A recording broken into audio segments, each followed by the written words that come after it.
আল্লাহর ঘর থেকে আবার ওই মসজিদের পাশে মন্দির থেকে ভগবানের নাম ভেসে আসে। কাজেই এই যে ভগবানের কীর্তনের সুর আর মুয়াজ্জিমের আল্লাহর ধ্বনি দিয়ে আজানের সুর একাকার হওয়ার যে বাংলাদেশ, নবাব সিরাজদৌল্লার হিন্দু মুসলমানের গুলবাগ এই বাংলাদেশ, আমরা সেই বাংলাদেশকে নির্মাণ করতে চাই নান্দনিক 2041 সালে।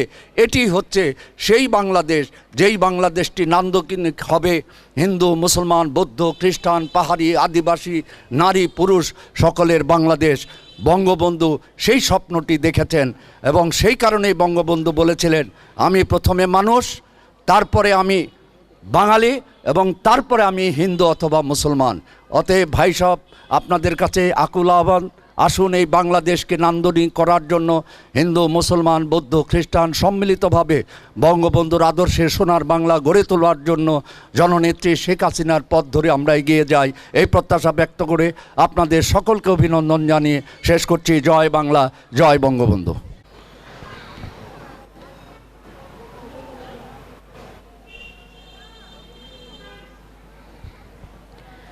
আসসালামু আলাইকুম। আমি সহকারী কমিশনার ভূমি সিঙ্গারের, আমি শাম্মালা বিবা অর্ণব। আজকের এই আয়োজনে যারা সংশ্লিষ্ট তাদেরকে শুরুতেই অভিনন্দন জানাচ্ছি যে এরকম একটা মহৎ উদ্যোগের সাথে তারা জড়িত থাকতে পেরেছে। এবং 2041 সালকে নিয়ে আমাদের স্বপ্ন অনেক বড় এবং আমরা সবাই প্রতিটি ধাপে ধাপে এবং প্রতিটি অংশে যারা জড়িত আছেন এবং যারা প্রান্তিক পর্যায়ে আছেন সবাইকে নিয়ে আমরা সেই স্বপ্নটাকে ছুঁতে চাই। এবং আমি মনে করি যে শুধুমাত্র অবকাঠামোগত কিংবা অর্থনৈতিক উন্নতি নয়, শিল্প সংস্কৃতির উন্নতি এবং শিল্প সংস্কৃতির একটা জাগরণের প্রয়োজন রয়েছে, যেটা আমাদের স্বপ্নকে ছুঁতে সাহায্য করবে। আমি উপজেলার সংশ্লিষ্ট সাংস্কৃতিক সেবী যারা আছেন এবং শিল্পকলা একাডেমির যে উদ্যোগ তাকে আন্তরিকভাবে অভিনন্দন জানাচ্ছি এবং আশা করছি যে একটা মনোমুগ্ধকর সাংস্কৃতিক অনুষ্ঠান আমরা দেখব এবং নতুন প্রজন্মের কাছে আমাদের সংস্কৃতি চর্চাটা এবং আমাদের যে দেশমাতৃকার প্রতি ভালোবাসা আছে সেটা পৌঁছে দিতে পারবো। ধন্যবাদ সবাইকে।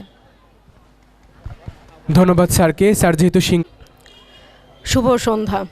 আজকের এই সাংস্কৃতিক সন্ধ্যায় আমাদের মানিকগঞ্জ জেলা থেকে আগত অতিথিবৃন্দ, আমাদের এখানে অন্যান্য যারা উপস্থিত আছেন সবাইকে সালাম জানাচ্ছি। আসসালামু আলাইকুম। আসলে আজকের যে প্রতিপাদ্য বিষয়টি 2041 বাংলাদেশ হবে নান্দনিক, বিষয়টি আমি বলবো যে বিষয়টি অত্যন্ত গুরুত্বপূর্ণ। কারণ আপনারা জানেন আমাদের পূর্ববর্তী বক্তারা অনেকেই বলে গিয়েছেন যে বাংলাদেশ 2041 সালে আমরা যে উন্নত বাংলাদেশের স্বপ্ন দেখছি, আমাদের মাননীয় প্রধানমন্ত্রী যে স্বপ্ন দেখাচ্ছেন, আমরা যে স্বপ্নের লক্ষ্যে পৌঁছানোর জন্য কাজ করে যাচ্ছি, সেই স্বপ্ন বাস্তবায়ন করতে হলে একটা সুষম উন্নয়ন কিন্তু প্রয়োজন। আর একটা দেশ তখন এগিয়ে যায় যখন সেই দেশের শিল্প সাহিত্য সংস্কৃতি এগিয়ে যায়। শিল্প সাহিত্য সংস্কৃতিকে পেছনে রেখে কিন্তু একটি দেশ কখনোই আগাতে পারে না। তো আমার কাছে মনে হয়েছে যে বাংলাদেশ 2041 সালের বাংলাদেশ নান্দনিক হবে। নান্দনিক কথাটির মধ্যেই কিন্তু আসলে অনেক গুরুত্বপূর্ণ অনেক বিষয় আছে, আপনারা জানেন বা বুঝতে পারছেন। তো এখানে যে বিষয়টি আমার মনে হয় যে বিষয়টি বোঝানো হয়েছে বা গুরুত্ব দেওয়া হয়েছে, প্রতিটি বিষয়ই আসলে যেটি বললাম বা আমার পূর্ববর্তী বক্তাগণ যে বিষয়টি বলেছেন, শিক্ষা শিল্প এবং সংস্কৃতি কোনোটিকে বাদ রেখে কিন্তু আমরা সেই উন্নত বাংলাদেশে পৌঁছাতে পারবো না। তো আমার মনে হয় সিঙ্গার সেই দিক থেকে অনেক এগিয়ে আছে। যদিও শিক্ষাক্ষেত্রে আমাদের ঢাকার খুব কাছে অবস্থিত হওয়া সত্ত্বেও শিক্ষাক্ষেত্রে আমার মনে হয় আমাদের এই উপজেলাটি অনেক পিছিয়ে আছে। তো এটি সকলে যদি একযোগে কাজ করি আমার মনে হয় এদিক থেকেও আমরা এগিয়ে যেতে পারবো।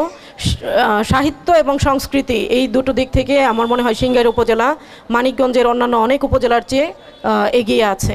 তো আমি আমাদের সংস্কৃতি কর্মী যারা আছে তাদেরকে ধন্যবাদ জানাই। আর আপনারা জানেন যে সারা বিশ্ব একটি মহামারী রোগে আক্রান্ত ছিল, এখনও সেই মহামারী কিন্তু আমাদেরকে ছেড়ে যায়নি। তো এই বিষয়টিও আমাদের মাথায় রাখতে হবে। আমাদের শিল্পীদের জন্য আসলে খুব কষ্ট লাগে, কারণ তারা কিন্তু সবচেয়ে বেশি ক্ষতিগ্রস্ত হয়েছে, আপনারা জানেন। কারণ তারা প্র্যাকটিস করতে পারে নাই। তারপর বিভিন্ন প্রোগ্রাম সারা বছর জুড়ে কিন্তু অনেক প্রোগ্রাম হয়। আমি জানি যে সিঙ্গাইরে বিশেষ করে অনেক অনেক বড় বড় অনেক প্রোগ্রাম হয়। আপনারা জানেন যে আমাদের মাননীয় প্রধান আমাদের এমপি মহোদয় ওনার বাড়িতে একটি প্রোগ্রাম হয় মধুর মেলা। এই মেলাটিও কিন্তু গত বছর আমরা করতে পারিনি এই করোনার কারণে। তো আমাদের শিল্পীরা আসলেই অনেক কষ্টে ছিল। তো আমি এই দিক থেকে আমাদের সমাজে যারা আছে তাদেরকেও একটু সুদৃষ্টি রাখার জন্য আমি সকলের দৃষ্টি আকর্ষণ করব এই অনুষ্ঠানের মাধ্যমে। আর আসলে বক্তব্য দেওয়ার আর বেশি কিছু নাই। আমাদের অতিথিবৃন্দকে ধন্যবাদ জানাচ্ছি, তারা অনেকে অনেক দূর থেকে এসেছেন, এই জন্য ধন্যবাদ জানাচ্ছি। আর আমাদের শিল্পী যারা আছেন, তারা কলাকৌশলী যারা আছেন এবং এই অনুষ্ঠানের সাথে যারা সর্বতভাবে জড়িত আছেন, সকলকে ধন্যবাদ জানিয়ে আমি আমার বক্তব্য শেষ করছি। ধন্যবাদ সবাইকে। আসসালামু আলাইকুম। হ্যালো, হাই রে ডাক দিয়াছেন দয়াল আমারে, রইব না আর বেশি দিন তোদের মাঝারে। হাই রে ডাক দিয়াছেন দয়াল আমারে, রইব না আর বেশি দিন তোদের মাঝারে। হাই রে ডাক দিয়াছেন দয়াল আমারে।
ধন্যবাদ।